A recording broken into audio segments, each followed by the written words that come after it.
যে আপনার স্ত্রী যেহেতু চলে গেছে, আপনি সুস্থ হওয়ার পর সে যদি আবার আসতেছে, তাকে নিয়ে আসবেন? জি না, কেন নিয়ে আসবেন না কেন? না এখন নিয়ে আসি আর কি করবো, সে বিপদের টাইমে বাসা পাই না। গত কয়েক বছর আগে একটি দুর্ঘটনার কারণে ওনার পায়ের হাড় ক্ষয় হয়ে যায় এবং গত কয়েক মাস ধরে কিন্তু তিনি দীর্ঘ কষ্টে ভোগান্তিতে আছেন এবং ডাক্তাররা বলেছে তাকে প্রায় 3 লক্ষ টাকা লাগবে তার চিকিৎসা করার জন্য, কিন্তু অর্থের অভাবে কিন্তু সে চিকিৎসা করতে পারছে না। তার নাম হচ্ছে কাইসার। তো আমি তার কাছে একটু আসছি মূলত যে তার কি অবস্থা একটু যা। তো আপনার নাম কি? আমার নাম মোহাম্মদ কাউসার আলী। আচ্ছা, এই আপনার সমস্যাটাকে একটু বলেন আর কি, কি হয়েছিল আপনার? এখন আমার সমস্যা বলতে, আগে আমি চাকরি করতাম গার্মেন্টসে। চাকরি করার পরে মনে করেন একদিন আমি অফিসে যাইতে গেলেও অটো দিয়া অ্যাক্সিডেন্ট নিলাম। অ্যাক্সিডেন্ট হওয়ার পরে অনেকদিন মনে করেন কাজ কাম করলাম। পরে আস্তে আস্তে মনে করেন আমার ব্যথাটা অনুভব হইলো। অনুভব হওয়ার পরে আমি যে ব্যথার বড়ি খাইতে খাইতে মনে করেন হঠাৎ করে এখন আবার বেশি হয়ে গেছে। এর লেগে হাঁটা পারি না, এর লেগে এক্সরা করছি।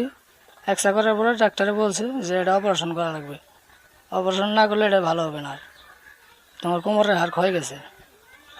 তো আমি যতটুকু জানি যে আপনার প্রিয়তমা যে স্ত্রী ছিল উনিও সম্ভবত আপনার কাছে এখন নাই, মূলত ঘটনাটা কি, এটা কি ছিল?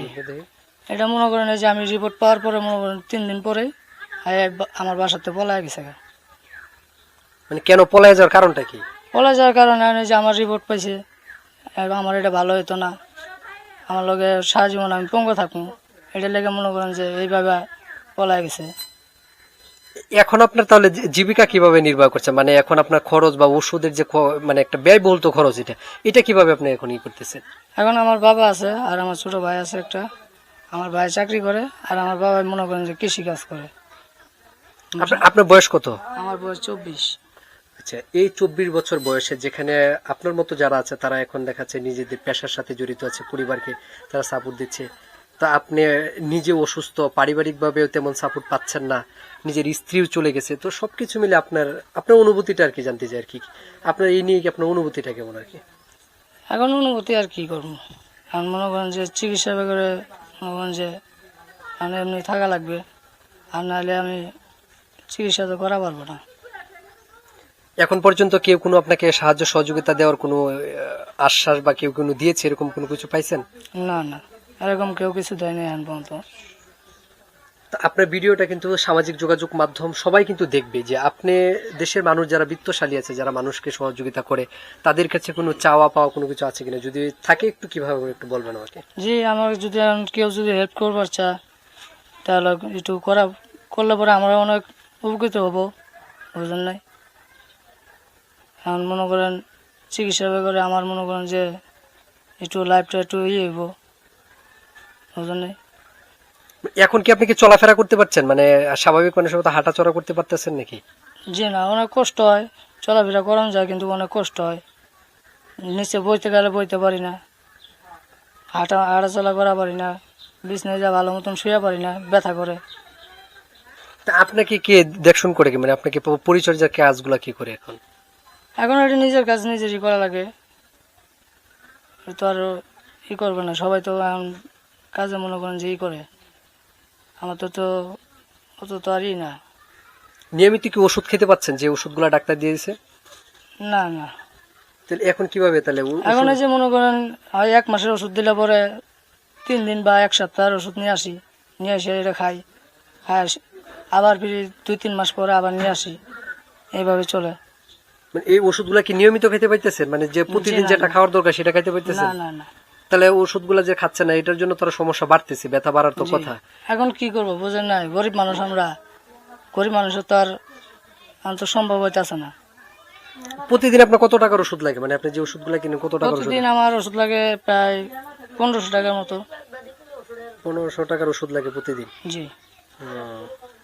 মানে এখন দেখাচ্ছে যে আপনি একদিন পর পর আপনি ওষুধগুলা খাচ্ছেন বা 2 দিন পর পর এরকম গেলে ওষুধগুলা খাচ্ছেন, যখন ব্যথাটা বেশি এরকম কি ওষুধ খাচ্ছেন? তখন আমি ওষুধগুলা খাই, যখন ব্যথাটা অনুভব বেশি হয় সেই সময় আমি এই ওষুধগুলা খাই।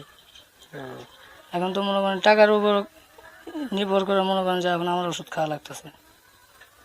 তে আপনার ওই অপারেশন করানোর কথা বলছে ডাক্তার, এটা নিয়ে কোনো কিছু পরিবার থেকে মা বাবা ভাই তারা কিছু বলছে, মানে কিভাবে কি করবেন এটা নিয়ে? তারা তো গরিব মানুষ, তারা এখন মনে করেন যে কই পাইব, তাও চেষ্টার মধ্যে আছে। কেউ কি চায় যে কারো সন্তান এমনি পড়ে থাকবো? কেউ তো আর চায় না। দর্শক দেখেন মানুষ আসলে কতটুকু কত কষ্ট থাকলে মানুষ এরকম হতে পারে, যে আমার নিজের কাছে খুব খারাপ লাগছে। মাত্র 24 বছরের একটি ছেলে, যে এখন সে যে কোনো একটা পেশার সাথে থাকার কথা ছিল। আপনি কি করছিলেন, কাজ কি করছিলেন, অটো চালাচ্ছিলেন? জি না, আমি গার্মেন্টসে চাকরি করতাম। আচ্ছা, যাক, সে গার্মেন্টসে চাকরি করতো, সে চাকরি করার কথা ছিল, কিন্তু একটা দুর্ঘটনার কারণে আজকে সে তার পায়ের হাড় ক্ষয় হয়ে যাওয়ার কারণে তার প্রিয়তমা স্ত্রী তাকে ছেড়ে চলে গেছে, অর্থের অভাবে চিকিৎসা করাতে পারছে না, ওষুধগুলো যেগুলো খাওয়ার কথা ছিল সেগুলো সে নিয়মিত খেতে পারছে না, সবকিছু মিলে খুবই খারাপ অবস্থায় আছে।